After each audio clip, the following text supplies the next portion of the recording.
was so stoned yesterday from those dabs. They were bigger dabs for me. Yesterday, was a wild day for me. That was a lot. That was a lot for me. I feel good right now. I feel normal, but fuck, yesterday. Good. All right, cool. Sick. What's up, everybody? Welcome to episode 143 of the podcast.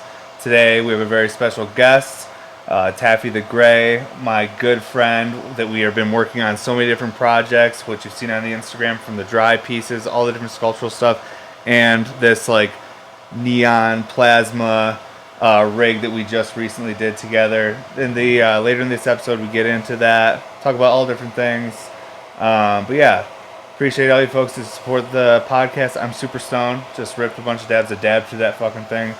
I also just smelled some crazy ozone or something. I don't even know. I feel wild, and it's good. It's good. But I hope you all enjoy the episode. And yeah, thanks everybody. See you next time. Or now? I don't even know, dude. Life is weird. Things happen to me. Fuck. Thanks for having me, bro. Yeah, for sure. Yeah.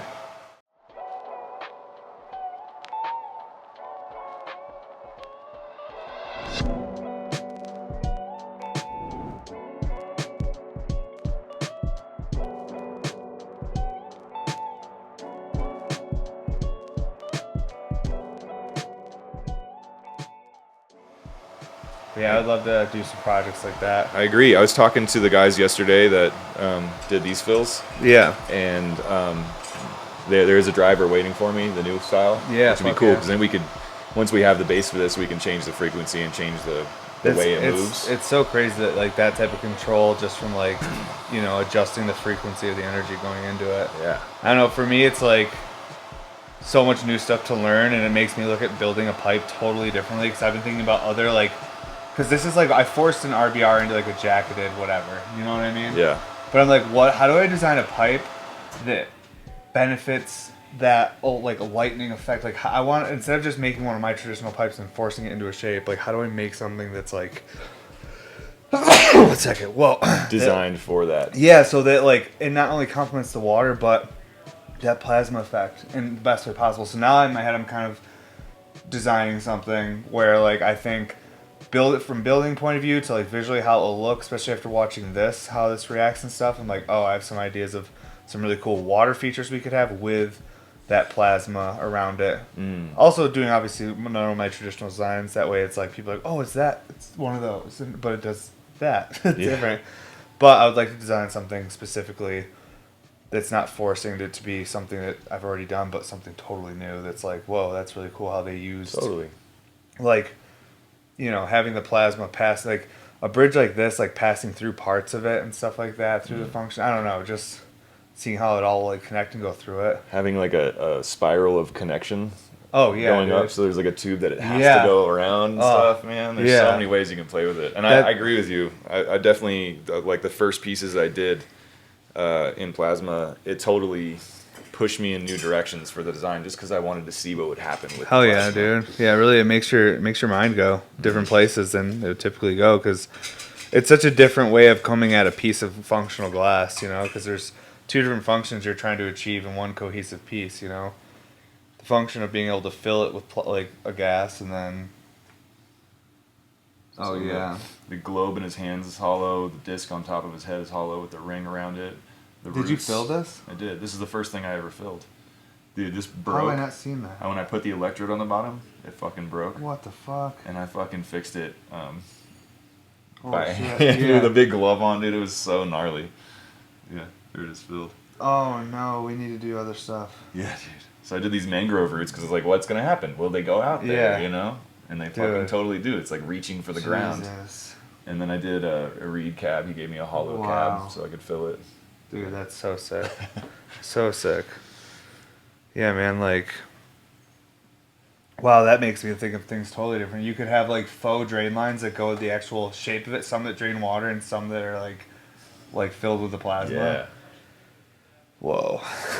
Dude, shit can get so crazy. Seriously, that's wild. Yeah, well, I'm totally down. And so the guys that I was talking to about the drivers, they're gonna have, they want us to make as many things as we can, cups included. Yeah. And he's gonna set up his kitchen his dining room table to be all a big driver, basically. A driver, yeah. So you can just set anything on it. And then he's going to make the fucking program run so that if you take something away, it adjusts the frequencies and the power. So you're not seeing too much change. Yeah, you're not going to like shock somebody or ruin a piece in the process. Dude, that'd be so crazy to have like jacketed cups, plates, everything, and like eating. Like, dude, that'd be so like. There's no experiences like that, is there? No. You know what I mean? Like, that's something I could see in like major cities and stuff. Is like a dining experience. Like, they had them in like the 30s. Yeah. Seriously, like 100 years ago, they were doing this. That's so cool, dude. Because I think like something really cool is happening. Like, I mean, obviously it wasn't easy 100 years ago in like the 20s and 30s, but like, dude, like some of the shit that like Nikola Tesla was doing and stuff. Like,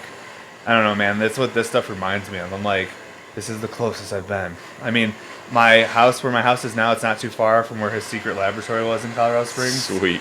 And like, you know, like my birthday, 369, and that's Tesla said all the answers of the universe can be found within 369. So I believe that I must have the answer somewhere. So I have all these weird like things about Tesla, and so like doing this type of shit with you, I'm like, fuck, dude, I'm getting closer. Yes. Like, what is happening? Yeah. But yeah, I'm stoked, dude. So like glass, like. We were talking about it briefly, I think, the other day, but, like, why glass? Like, why'd you get into it? Like, what was the thing? Well, I grew up around art. My grandmother was a ceramic sculptor, so I, was messing with clay and just getting my hands dirty, and I'd worked with a lot of different mediums. But I was in college, and I was in a painting class, and I was pissed at how long it took to finish a painting and to know when it was done. I feel like by the time I finished a painting, I was like better, and I wanted to go back and just redo everything, and it was just so frustrating. It's never done. Yeah, it's like you say, I know painters that will have something like sitting in their house for 3 years, and they just keep going back to it, and they're like, it's not done. And I mean, to be fair, I do that with glass now. Yeah, I like halfway get something done. I'm like, let me think about this, and then 2 years later, I finally get the gumption to finish it. Oh, 100%. I have projects all over my studio and in cases that I are half finished and stuff, just because I'm like, I don't know where I want to go with it. It looks so good already that I'm like, I don't want to fuck it up. Like. I don't feel confident about my path yet on this piece, though. Yeah. Like, I'm like, I need to wait until I'm ready to keep going. I do that too, where I'm like, I got that part done, but to do this thing, I need to practice it or do something. So just being in a painting class, you were kind of like, it like pushed you to look at other mediums of art? Well, actually, I was like audibly complaining about it, and another student was like, did you know we have a glass blowing program? It's really immediate. I think you'd enjoy it. Yeah. And I was like, oh, okay. It's a gratification whether you fail or succeed. Exactly. Like, it's gonna explode in front of you, or you're gonna get it done. So I ended up signing up and tried it out, and the teacher was like a ceramics professor. He wasn't very good with glass, but he loved it, and he really shared the magic of it.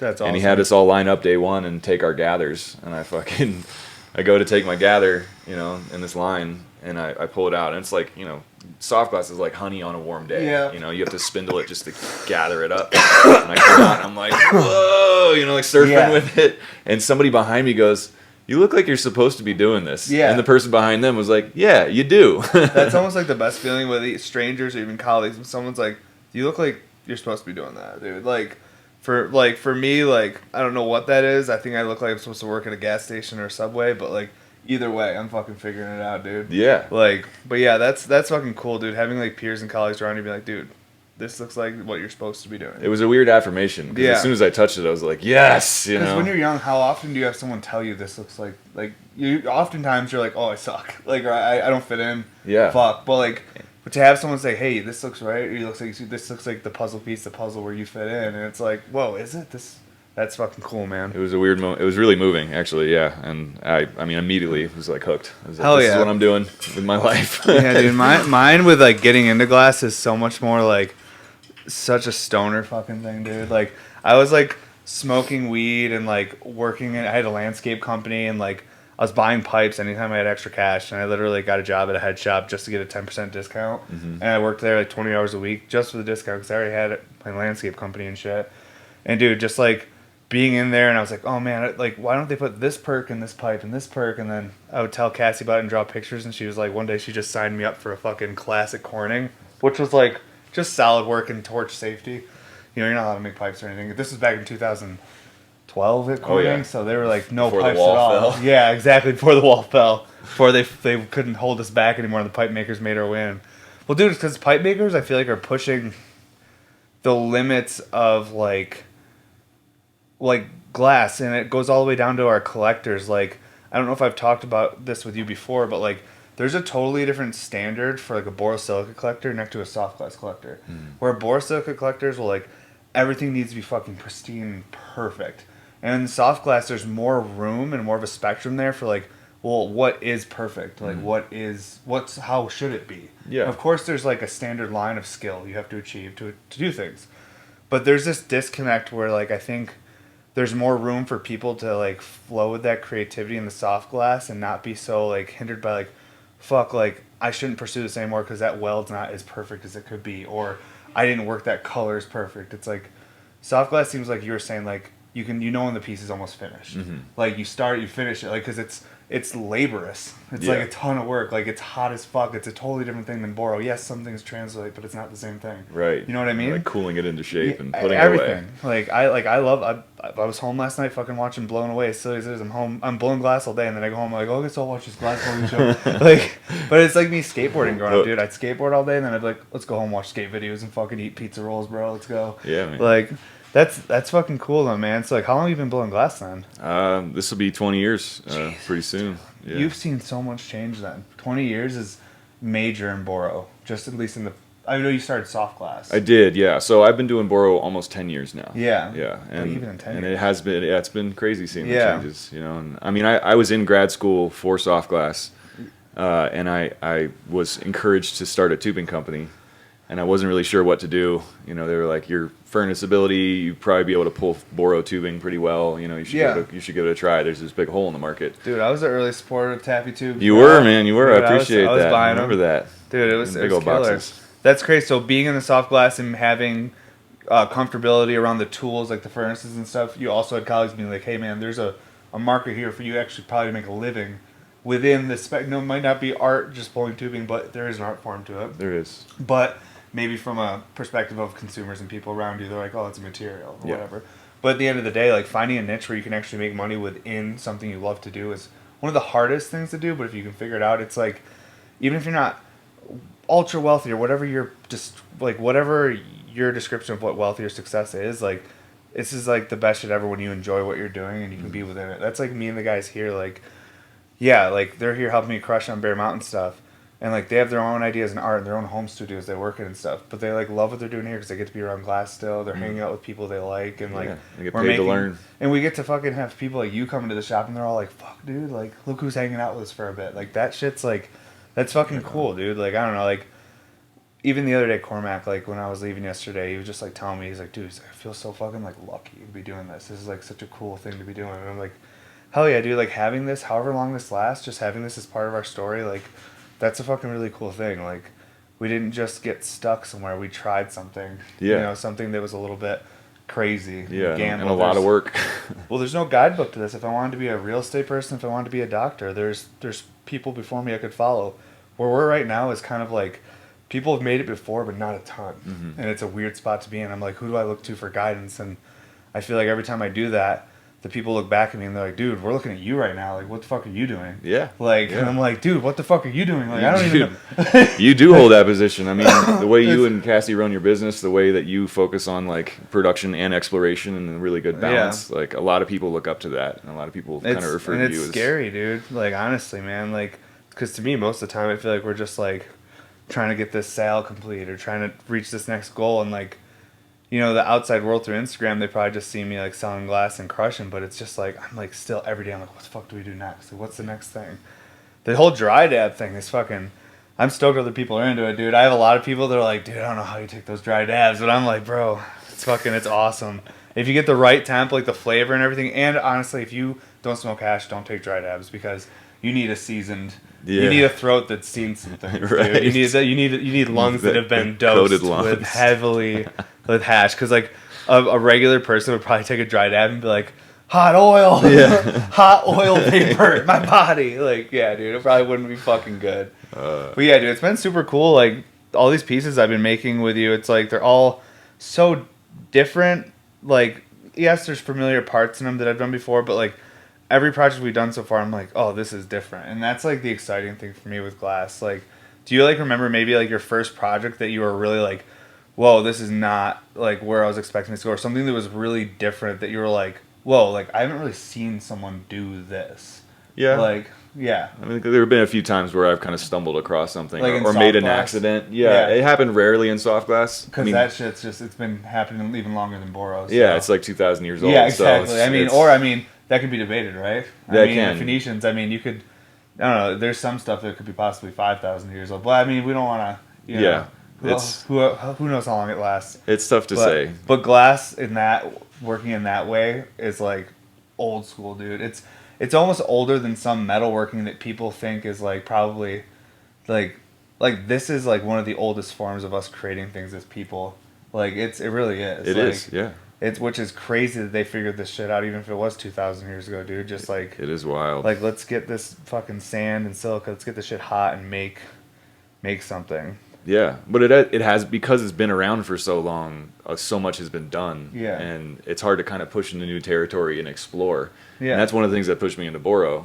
You know, I was like thinking about going into Boro. I worked at head shops when I was in college, you know what I mean? I was always aware, and I followed some of the artists like Jag and Coil and those cats that were doing their thing. Oh yeah, for sure. I loved the money craze back in 2011 and 2012, dude. Yeah. Elbow was making pickles and tanks, bro. Yeah. It was the sweetest time. And that was right when I started grad school. Yeah. And then in like 2012 or 2013, I think I went to DFO. Yeah. You know, just to check it out and see what people were doing, and it was fucking cool. I felt like I like walked into the edge of the glass world, like there was a glass dome, and I was like, dink, you know what I mean? I was like, oh, dude, here's the edge. Fuck yeah, you guys are pushing it. That's the one thing that I'm trying to get back to. Like the one thing I notice is when you do something, even if you love it, if you're doing it long enough, sometimes you can lose sight of like why you got into it, or maybe why you love it, and you can hit these ruts as a creative person, being like, fucking like, is this even me anymore? Do I even like this? Dude, I've had those moments, but like when I think back to like what I really got me into this, it wasn't just that I wanted to make all these crazy perks and designs. I started watching videos of like high times events on YouTube. I started like going to little events and stuff, and I was like, whoa, the people are like they're all like me, like they want to like smoke weed and just hang out. That was like the early time. Now obviously I have different ambitions. I'm a little older and stuff, but like back then, like the people and the community is like what got me into it. I was like, I grew up in the middle of nowhere, so like fucking being able to just hang out with a bunch of people that want to smoke weed, they're stoked, they're like sharing, they're not like it was just so cool. It is, and a cool I'm like, community. I want to get back to that though. I feel like everything socially has gotten weird since 2020, and like we're trying to like build back to where we can actually fucking find that like chill space again. Or what's happened is I'm just older, and it's harder for me to get there. I don't know. Because I'm speaking from the perspective of someone that's 34. And someone that's 20 is like, dude, the party's still raging. What the fuck are you talking about, dude? You know what I mean? Yeah. So it's really hard to gauge what's actually happening in the world because we all have our own perspective in place. But well, I think, you know, your production and exploration is such a, like, it's like a powerhouse, you know what I mean? Yeah. It's cool to be here and see you, because you're not only like paying your bills and getting the equipment that allows you to push new territory, but you're also like feeding your bliss and doing that exploration. Oh, definitely. And that's something I really respect about you. Yeah, being able to balance production with also like pursuing new ideas is like, it's tough, dude. And the thing is, I think about a lot of it is luck. If I cracked more pieces, I wouldn't be able to. If I broke more shit or I dropped more, that's the thing. It's like if you get lucky enough where you, I do that a lot. But that's the thing, you know what I mean? It puts a wall. It's like, well, I guess I'll start tomorrow. Like, being able to complete things helps me push farther. Like, when my wife used to blow glass at me when we started the company, she was such a perfectionist. If she couldn't get one thing perfect, she would just be like, I can't even keep going with this project. For me, I just finish it. Yeah. And I'm like, the next one will be better. Yeah. And I just keep doing that. To me, it's like I need to complete it. That's what matters. Because if I don't complete it, I'll just keep taking my time, coming back and forth, and I'll never get anywhere. I want to progress. It's like rungs on that ladder. Oh, dude, you have to, like, honestly, like, openly want to just fail constantly and be like, this doesn't define me, but this is the path for me to learn. Not everyone. Some people are naturally gifted. They pick shit up, dude. I have to fail a ton to figure it out, dude. Yeah, because you're learning from the glass itself, and that's taking you far. And often because I don't have people around me that are as educated as you, or like I have like Pat here, and he's like a fucking knowledge house too, but like even he's still learning. We all are. Stuff like with this piece, if I had someone here that was more educated, they'd probably be like, oh, don't do it that way. You're going to want to do it like this. And then maybe it wouldn't have turned out the way it did. You know what I mean? Like, I didn't know I couldn't do that. Yeah, exactly. So that's my one thing. If you don't have people that are super educated around you, if you're just by yourself in a garage, you almost can pursue, like, you might find a way to the moon. Yeah. Because all the educated people have all the reasons it won't work. Totally, man. But you might find the way to get there because you were just dumb enough to try. Yeah, and having that conversation with the glass and learning directly from the glass. And not having someone influence you and going, hey, that's not possible. Totally. Man. Don't pursue it. Because yeah, I met a lot of people, and I'm sure you've heard this before too, like, oh, make 50 of this, make 50 of that. Yeah. Like, you hear that, and it's like, I just wanted to make recyclers. I made a recycler before I made a spoon. Mm-hmm. Like, and if I would have had like one of those like more educated older cats behind me, they'd be like, Evan, stop wasting your time, dude. Like, you're literally you're wasting so much material. Yeah. But I just wanted to make this thing, you know. So it's like you got to find what you love about these things to be able to pursue it. Yeah. So do you think sculpting, because that's one of like things that you're known for in Boro and soft glass, do you think it translated in Boro because like like that's what you did in soft glass, or like did you do was there other things you were known for besides sculpting and soft glass? Is more kind of like, I mean, when I did soft glass, I was pretty much in school the entire time. Yeah. And I stayed in school longer than I should have because I wanted the access to the studio and to be able to fail. Yeah. You know, not have to like fail safely. Yes. Fail safely. Yeah, totally. That's the best way to learn. And I did a lot of production work for other people, assisting, doing starts, that kind of thing. So, you know, and I went to grad school because I wanted to be a teacher. Yeah. So I tried to learn as much as I could, and that kind of pushed me to like learn how to do goblets, and learn how to do like fine Italian ware, and then learn how to do, you know, sculpting, and just move in several directions so that I could teach several things. Okay. So so here's this scenario then. If one of your colleagues were to be like, I need someone to do this, what would people come to you for when they're like, hey, if production or if I need help with this project, like they'd be like, oh, Taffy knows how to handle big ass shit, or he knows how to do this weld, or I feel safe with his countdown in his head to when to heat something. Like, was there something like that you were kind of known for with your colleagues? Like, they relied on you for if you were? Yeah, I mean, towards the end of my soft glass really focus, I would get called in to do like if they had big work to do, friends of mine, you know, or something weird or a big mold blown thing. Yeah. Just having another person around that you can rely on their decision making. Definitely. Because you don't. There's not enough time to, you know. Oh, do you see me here with these guys? I'll look at Pat or even like if you or like Cormac. I'm like, what do you guys think? Like, how should we handle this? Because I just want to hear everyone's perspective to make sure the one I have in my head seems like the most logical. I want to compare it and go, oh, okay, this is actually, Pat would do it the same way. Okay, cool, fuck it, let's go. This is the way we're going. Yeah, because it was like, it's one of those things, it's like you can be as educated as you want, but you really should talk to everyone around you and hear 2 cents from your colleagues, because collectively that's how we make the best finished product. You know what I mean?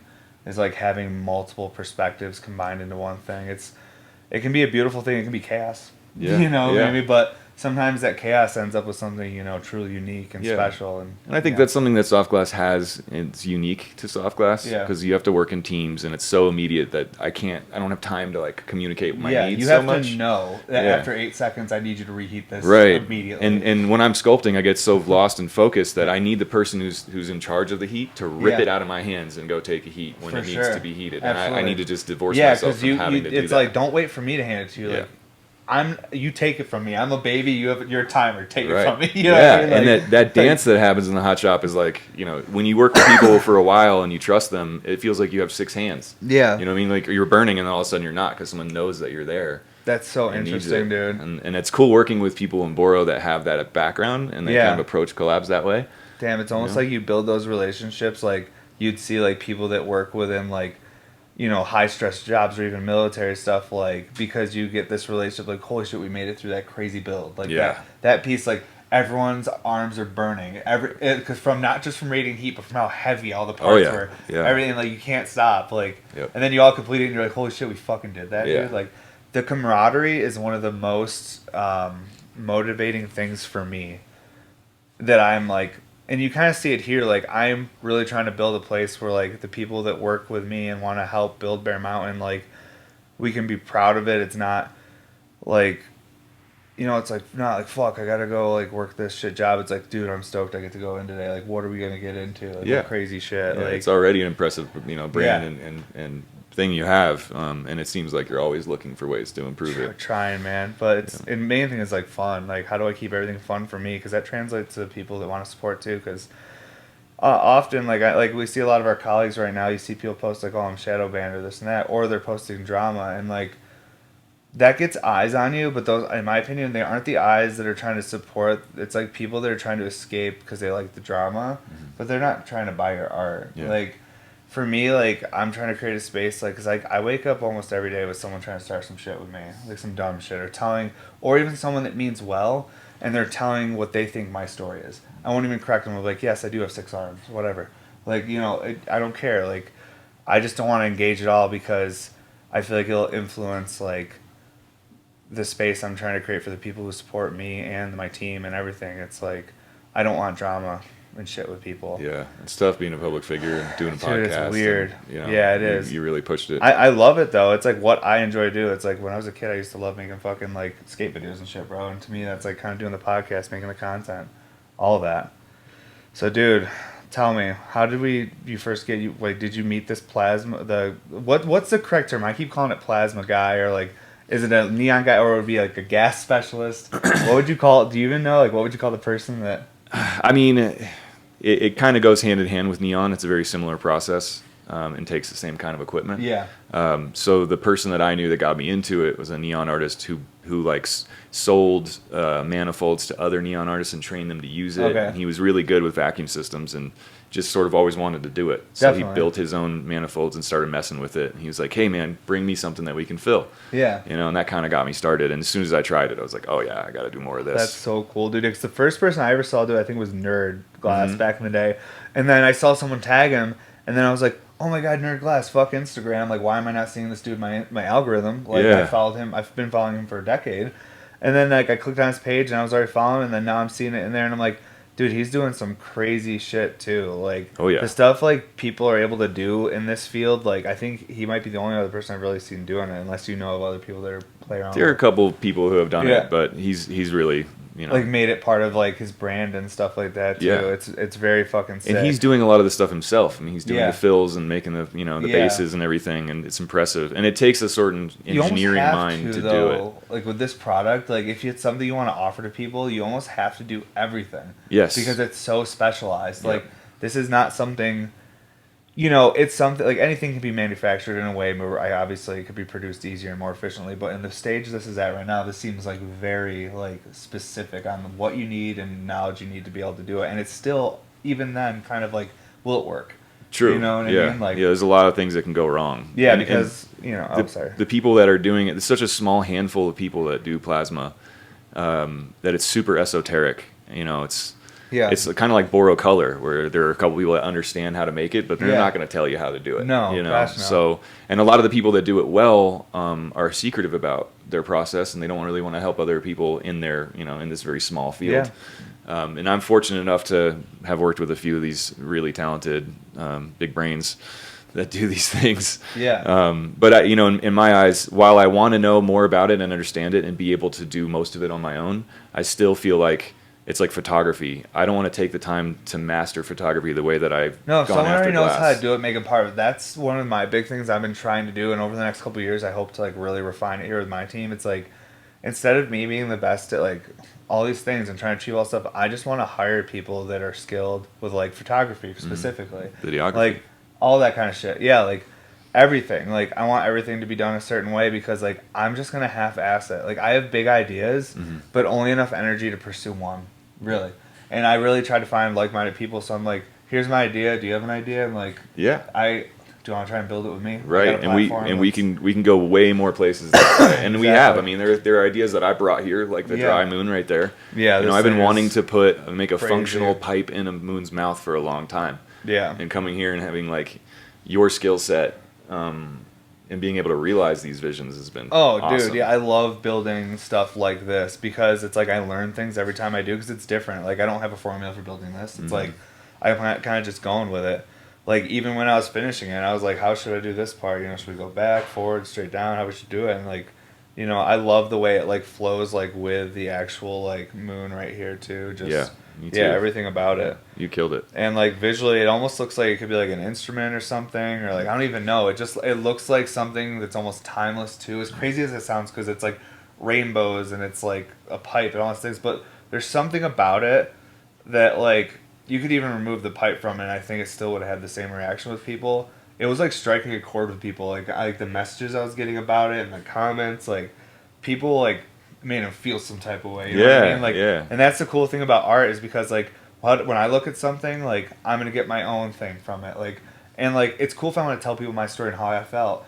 But the special thing is that everyone gets to look at it and have that experience with their own way. That like, oh, it reminded me of this thing or that thing, or it made me think of this. Like, it's almost like hacking your mind and being able to find memories or a feeling you lost. Right. And that's what art can do. It's like basically like a window into like reminding yourself of like there was another memory and that thing brought it back. Or a level of experience that you had when you were younger. And we talk a lot about being 90s kids and like, growing up in the 90s and having, just like the nostalgia. And that's kind of what pushed me to make the shape in the first place of the moon. Definitely. This nostalgia. Oh, dude, I grew up with like a hippie mom and stuff. She like had moons all around the house, like hanging on the walls, big moons and stuff. Like just, Yeah, I think a lot of us have that experience. Yeah, for sure, dude. Yeah. In this industry. And it's funny. It's like my parents, like they're both like stoners and my dad's been smoking weed since he was like 12 years old, since like the 60s. Like, and like for him, I think like he's always been a stoner, but he like did like a real like more normal job. He had a construction company and stuff like that. And my mom was a hairdresser.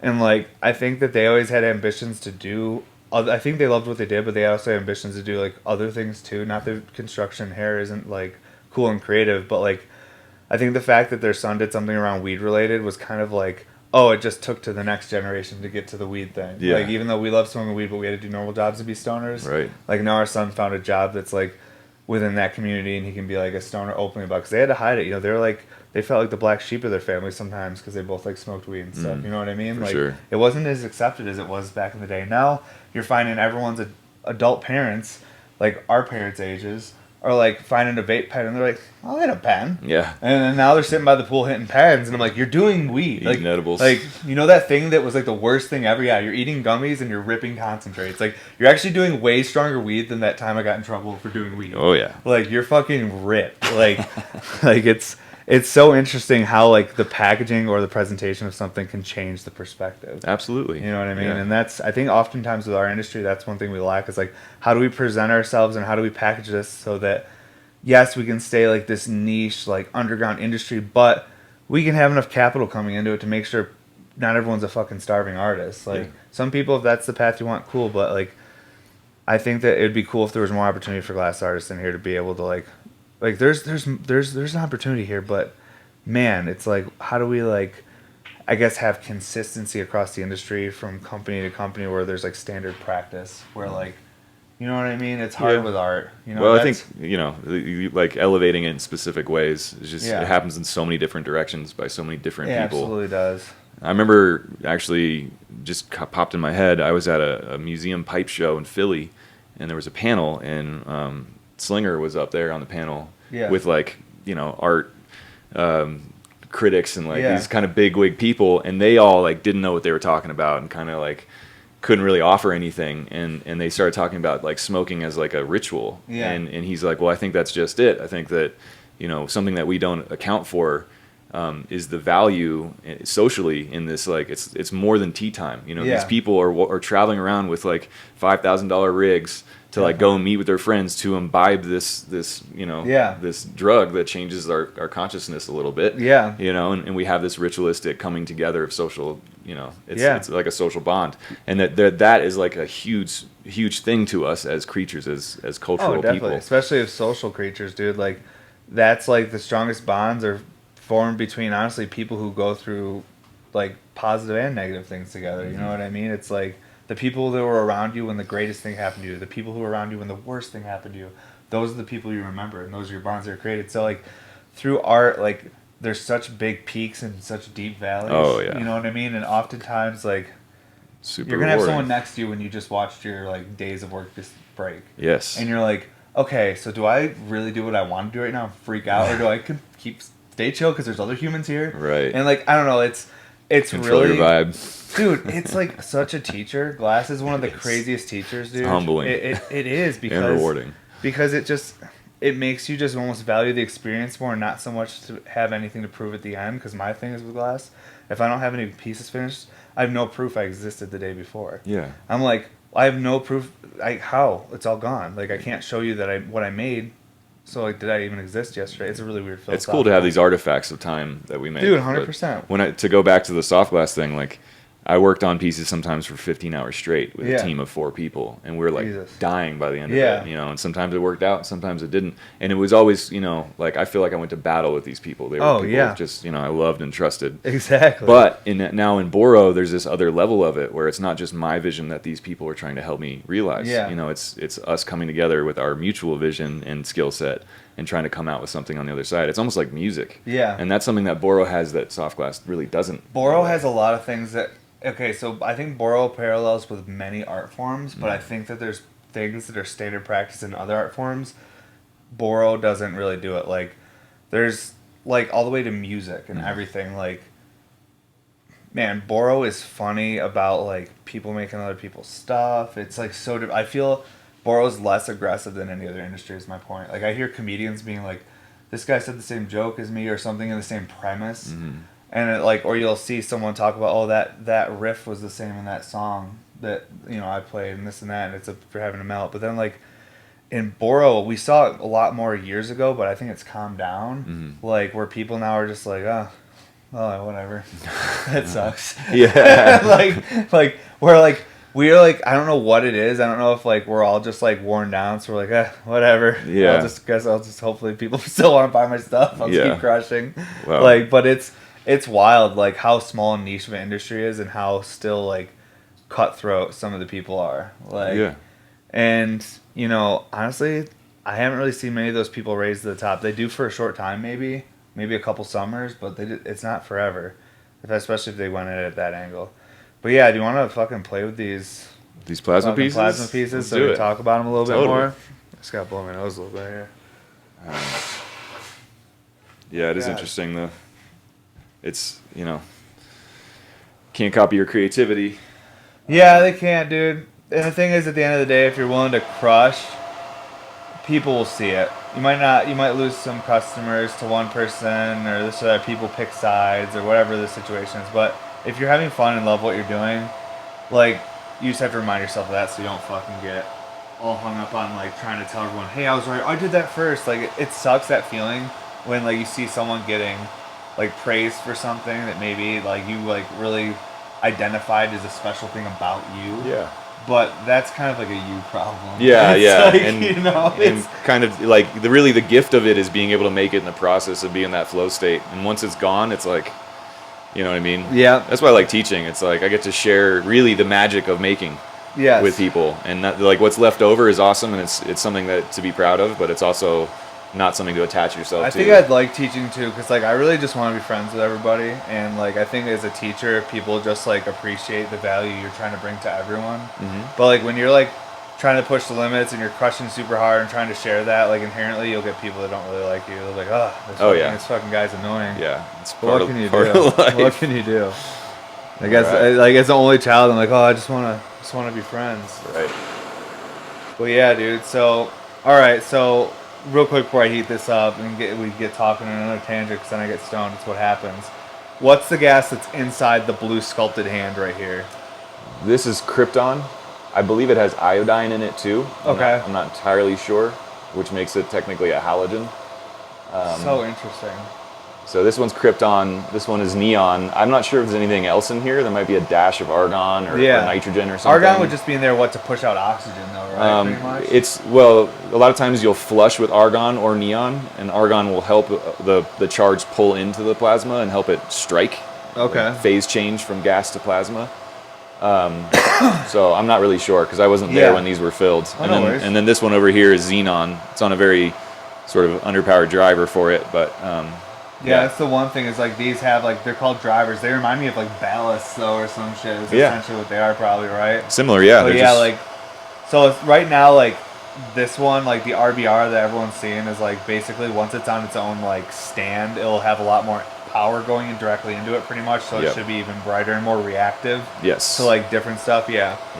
So, like, because, you can pick it up and it still, like, holds a charge. It gets brighter the closer you get to, obviously, like, the electrical field. It's not an electromagnetic field, is it? It is an EMF field, yeah. Oh, it's an EMF field. All right, so, like, hypothetically speaking, if the AI takes over and we got giant like AI squid machines attacking us, we could make an EMP that takes them out with this. It's with that, I mean, I grew up watching The Matrix, so that's where my head went. Yeah. It's crazy. This shit's spinning down. Oh, it just me getting near it just like pushes it away. Oh, dude, I'm a creature with like invisible fields around me, dude. There's something super reassuring about it. You know, as much as this is like a Spencer's Gifts kind of like associated thing, that feeling like I'm an energetic being and I'm connected to the earth and I'm grounding that field. Yeah. Like even without touching it, you're drawing it.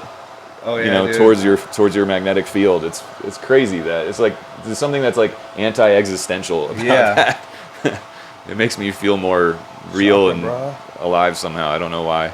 Well, dude, I think it just reassures you again. It's almost like the more you know, the less you know. Mm-hmm. Like, it's like when you see something like that reacts to you before you touch it, you're like, okay, like, I understand on paper how someone's explaining this is working, but I can't see that. And as a creature at my primal level, I'm like, something's reacting that I can't see. I don't know everything. Yeah. And there's something peaceful about that. Ignorance is bliss, dude. I find that the more I know about the world and the more I look into things, I'm like, oh gosh, I'm sad. There's too much happening.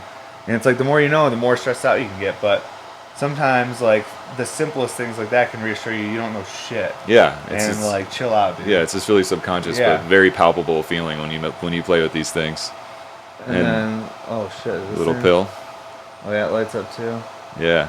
You take it away. So when you fill these things, you know, this is a chamber that we heat up to about 800 degrees. Oh yeah, tell us more. It vaporizes the moisture that's inside, and if there's any like debris or any carbon that burns off, you know, it turns to gas. And then we turn on a vacuum that's hooked up to a manifold that has several gases also attached on regulators. So we pump that down as it cools. You know, all these enlarged air molecules are getting sucked out of there.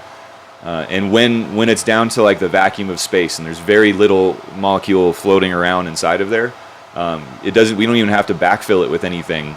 There's still enough like leftover oxygen and nitrogen from the atmosphere that it'll glow purple if we hook it up to one of these. What the fuck? Which is why lightning is these colors. It's moving through the nitrogen and the oxygen in the atmosphere with so much charge it like pushes past all the impedance of all the other molecules. So you guys literally had to bring this down to the vacuum of space in order to get it prepped to even fill it with the gas that's reacting to that electrical charge. Yes. It's making it orange. Yep. And I heard a theory once, this blew my mind, that our universe has these bands of plasma charges. You're talking about the electrical universe theory. Well, it's running through the universe and connecting galaxies like pearls on a string. Yeah, for you know, sure. Whether we can see it or not. It's like these, you know. Well, there's this whole theory that like gravity isn't actually what we think it is, that it's actually tied to the electrical universe theory where like the whole universe is like electricity and like gravity is a side effect of this electricity. Like it's like we're on strings of like huge like extension cords and like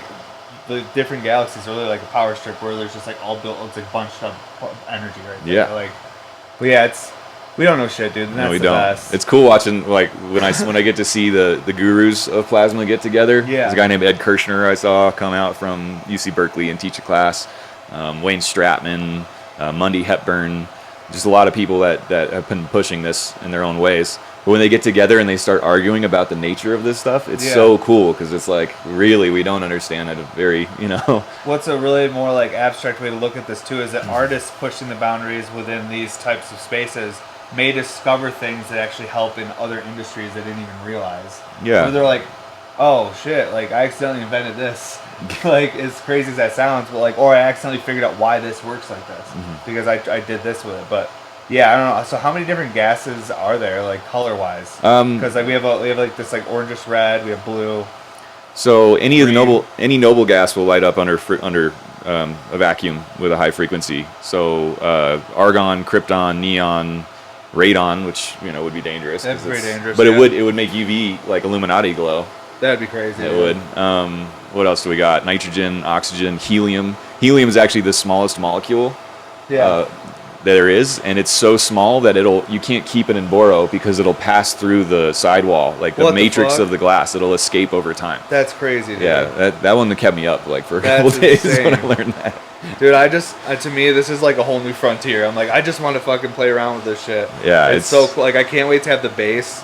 And you're saying we're thinking we're gonna fill the base with the the green, which is what again? What Xenon. Xenon, yeah. All right, so the base of the RBR, because the RBR is going to basically have its own, like, it's going to be a big glass light plate, pretty much. Yes. That it sits on is going to be filled with the green gas. Yep. So it's going to be a very, intense and bright and colorful, display piece, which I should say you shouldn't smoke it, but you can, right? Yeah. Yeah, you shouldn't smoke it. You shouldn't smoke anything, not good for you, but you can. Disclaimer. Yeah, disclaimer. Well, the nice thing about having the ballast, like a light that's always on the base, is that if you pull this thing away and there's nothing running, then the driver the field can go into the driver and make it eat itself and arc across the wires and stuff. So having something that's always on, I can pull this away, I can smoke it, I can do whatever, and then bring it back there. It's just safer that way. And I was wondering too, when we have the base, because we're making a bigger base and putting a different driver, do you think when we lift it up, like, it might even hold a better charge because it'll be a bigger base? Yeah, it should. Around it because there'll be a bigger field it's putting off? It should, yeah. Yeah, because that's the big thing. I want to take a sick video of me, like, walk up to it with it dead, and then it just turns on, and then I start taking my dab. So people really can see that the fucker is, like, freestanding, like... Because even my trainer this morning, she was like, what was it plugged into? I was like, it's not plugged in, okay? It's fucking science that I don't understand. Tesla, heard of him? I mean, it is a trip. This essentially, we're taking alternating current out of the outlet and speeding it up many, many times. So it's such a high frequency that it gives off a bigger field. Sounds safe. Yeah. And it excites these gas molecules into phase changing into plasma. Oh, I need a little bit more heat. Yeah. That won't be good. It won't be hot enough for me. So I'm going to take a dab on it while it's lit up. I'm going to get this guy out of the science. way. Yeah. But yeah, dude, it's even these projects we wouldn't be able to do at my house. So like everything that happened here with us having to move and shit, like it's all for the best. Oh, dude, look at that shit lighting up green. Yeah, this green is so cool. That's like I can't wait to have that on the base of the RV, like a big xenon bubble under it, just green lightning. And does the lightning move at different paces through different gases? Like, is the xenon more of a soft, smooth, whereas like the neon or like even the fucking krypton is more like aggressive? Like yeah, they definitely the fill pressure matters, the power and the frequency of the driver matters, and changes the way it behaves. But they all do have characteristics. Neon is usually more of a diffuse glow. If you turned up the pressure and put more neon in there, it would be more like a lightning bolt. Yes. But that runs hotter, and that is technically dangerous. Especially with water and a rig and everything. Yeah, so we got to be careful because the vacuum is so strong that when it implodes, it's like an explosion. Dude, I can't. Yeah, I know you told me, dude. Fucking A. I can't believe like that RBR is under vacuum in there though. It's like nuts that all the welds it all worked out. Yeah. Like I think in some ways it's probably stronger, like you were suggesting. Exactly. Yesterday. There's some weird technical shit going on in there though that like I was like, man, hopefully I did this weld good enough so it like doesn't like pop under that vacuum because you know what I mean. That's the real test. Like that's not a normal stress you'd put under a regular water pipe that we're smoking weed with. You know what I mean? Like have it under the vacuum of space, like filled with gas, and then charged up with electricity, and then put it in someone's home and let them use it and torch around it all day long. Exactly. It was a little scary. That's why I'm heating up the nail, like not in it, because I don't want to accidentally hit it with any heat. My first plasma piece that was a sculpture was purchased by like a 90-year-old woman in Tampa, Florida. Yeah, and it's in her home and she runs it all the time, and it's scary, you know, having this thing that something could go wrong, but it's been holding up, dude. You know. But if people like understand and you can communicate with them, then yeah. Can I move the cup a little bit? Yeah. Let me get this out of the way. All right, let's see how she goes.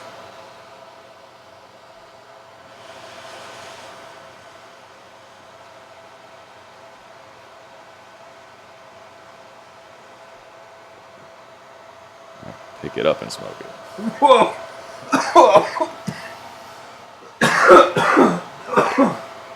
Got to charge over here? Whoop. Yep. There you go. Kind of got to help a little bit with your own electrical conductivity. And that will be better once we have the actual base and a new driver, a new high-powered driver coming soon. We had to show it off where we were at. Yeah. This is just the tip of the iceberg, in my opinion. Yep. We're just starting, playing around with it. I love that the first one was an RBR though, because iconically, I think that's what I'm pretty much known for, is the RBR. So it was nice to be able to find a way to incorporate that into it and make it kind of like the first stepping stone into this next exploration of glass. It's really cool that you figured out how to do that, man. I mean, putting that all in a jacket. I don't know if there are recyclers that are jacketed and plasma filled. If they are, I would think that they built the whole recycler and put it inside a piece of like 100 mil. Right. And then closed it off and just had the mouthpiece coming out the wall. Yeah. Joint come out the other side. But like to have it, the reason I did that is because you said that it reacts better when there's tighter spots. So I wanted to find a way to have, you know, those tighter spots. But yeah. Wow. Yeah, that's fucking fun. But yeah, these this piece though, like I want to show everyone where the kind of the fill point is, because to fill this like, you know, whole like jacketed, like you would call it a jacketed, that'd be the right term. Yeah, jacketed vessel. There's like this little nipple on the bottom here. I'm just like, yeah, right there. Yep. And basically right there was where it was hooked up to that whole manifold where they were, you know, vacuuming it out, like to get it down to that, like the vacuum of space, like you were saying, and then refilled it with neon and possibly a little bit of argon. And then they sealed it there, but then you had to bring it back to our shop, and we actually had to pull it off closer at the base, because I posted some videos a few days ago. You guys probably saw my story, but still had like a little tube of glass on the bottom. Yep. So that was a little scary. That little pill is part of it. Yeah, that little, yeah, exactly. That was a little nerve wracking. I was like, man, there's a lot of welds and thick glass right here, like going in with heat. But yep, that's just one of the big challenges of these things is tipping it up, because it has to happen at room temperature. So we're you know, tipping it off close to the piece. It's so nerve wracking. For me, from like my building standpoint, the hardest part of this whole thing is the drain section. Like bending this neck, because it's a tube within a tube. So like not being able to hit that inner tube with fire, just having to be like, all right, it's the right radiant heat to bend now. Yeah, man. And then reshaping this drain, because like this was bigger than this to like get it all through the bottom. And then I had to shape all this down like after this was in. So it was like, yeah, because this had to go all the way up through a neck. It's like breaking the middle brick. Dude. You ever see that? Yeah. The Van Damme movie? Dude, for sure. Bloodsport? Yes. Like it was, no, exactly, yes. Oh my god, but yeah, I learned so much on that piece, and it gave me so many ideas, and I'm just like, I can't wait to see this project completed, and then like really brainstorm on the next like big things.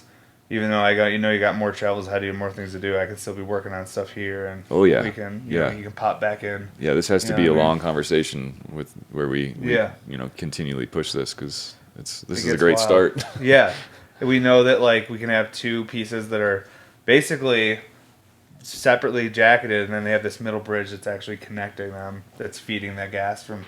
But I think that next time, if I were to do something like this, I would almost like, I would just build it just a little bit differently, because I think I'd want to find a way to have the gas up here. Yeah. Like almost have a jacketed tube or something. But like, I think the next time we do it, I won't do an RBR, because like I want this will be the RBR, and like I just know in the next recycler, like, okay, if I want everything to be flowing like consistently, unless when we put it on the base, it's just like, you know, crazy.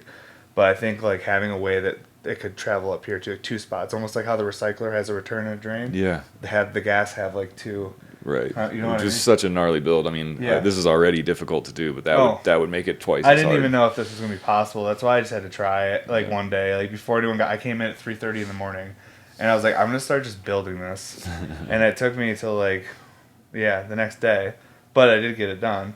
But I was like, I have to do these stressful, hard things in the morning. I started with the drain. I was like, if the drain works, then I probably can pull the can off. Yeah. But I don't know if I can do the drain. But for first try on that, like I'm very pleased with like wall weight and like just like shaping and everything. Like really impressive, man. Yeah, you did a great job. Fucking piece. And we can also do, you know, two separate fills and have two separate tip offs. So this chamber could be neon and this chamber could be xenon or something. That's okay, so there might be another RBR. Yeah. That's the thing.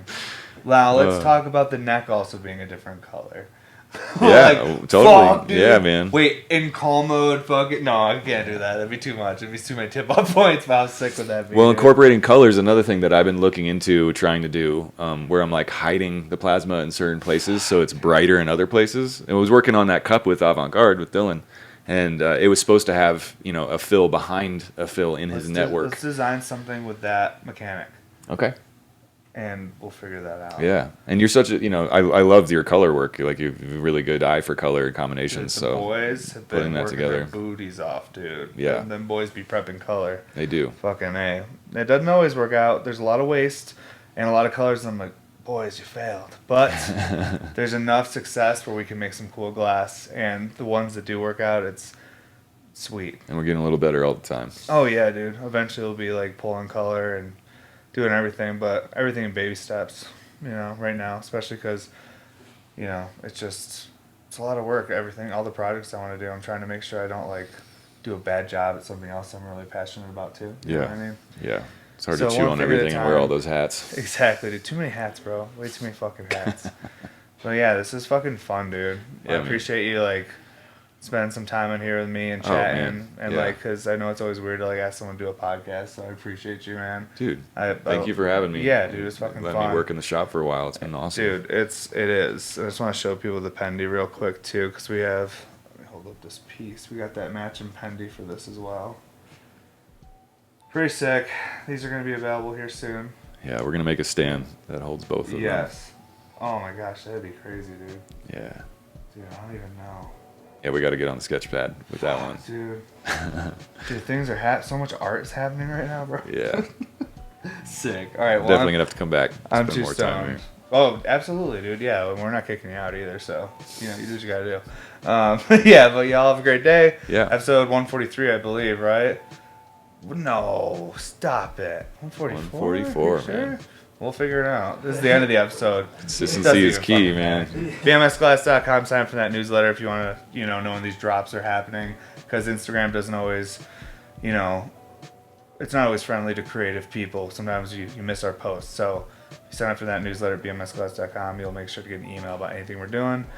And make sure to give Taffy the Gray, correct? All one word on Instagram. A follow, and so you can see more of these projects and other things he's working on, because he works with the best of the best, and he has a really fun Instagram to check out. There's so much cool artwork on there, so make sure you do that. Thank you so much, everybody, and I hope you have a great day. Yeah, appreciate you again, dude. Thanks, bro. Yeah, for sure. Damn, my mouth is so dry. Fuck, dude.